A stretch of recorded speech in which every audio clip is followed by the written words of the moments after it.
একটা মানুষ পাইছি না তো বেড়া ধরনের লেগে একটা বাড়ি বরাবর বাংলাটা পড়ছে ঠিকই আপনার ইয়াতে নষ্ট হয়েছে আপনার বাড়ি থেকে পুরোটা নিয়ে নিলাম ঘর ভাঙছে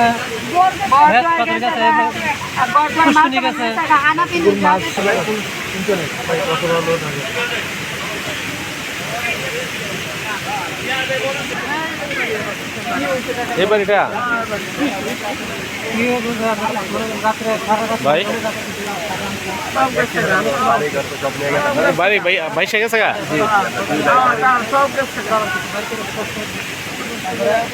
এগুলা কি এটি ও আচ্ছা শুধু ডেক ডিক্সিটি পাইছেন আর কিছু পাইছেন না সব বাইশে গেছে গা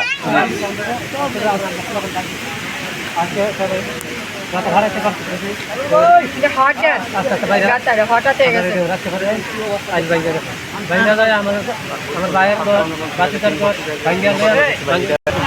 যে জাতীয় দুর্যোগটা যে শুরু হয়েছে এটা মোকাবেলা করার জন্য যেটা আমাদের বৈষ্ণবী ছাত্র আন্দোলন 18 শাখা অত্যন্ত সক্রিয় ভূমিকা পালন করছে। আমরা আশেপাশে যেই মানুষগুলা বন্দি কয়টা পরিবার গেছে আপনারা বুঝতে পারছেন? জি জি কয়টা পরিবার গেছে আপনারা? আমরা আশেপাশে যে পরিবারগুলো হচ্ছে মিনিমাম আমরা শখানেক পরিবার দিকে আমরা যাওয়ার চেষ্টা করছি। আমরা অলরেডি নৌকার কার্যক্রম চলমান, এখন হয়তো সংখ্যাটা বাড়তি বা কমতি আছে, কিন্তু অলরেডি আমরা শখানেক পরিবারের সাথে কথা বলা ব্যবস্থা করেছি। আমরা আমাদের একটা ইমার্জেন্সি রেসপন্স টিম গঠন করা হয়েছে। এখানে প্রায় আমাদের গ্রুপের মেম্বার আছে 7 থেকে 8 জন, কিন্তু সক্রিয় 4 থেকে 5 জন সক্রিয় সদস্য প্রত্যেকটা ইউনিয়ন পর্যায় থেকে শুরু করে ওয়ার্ডে কাজ করছে। আপনার নাম কি? আমার নাম হচ্ছে তাসিন হক।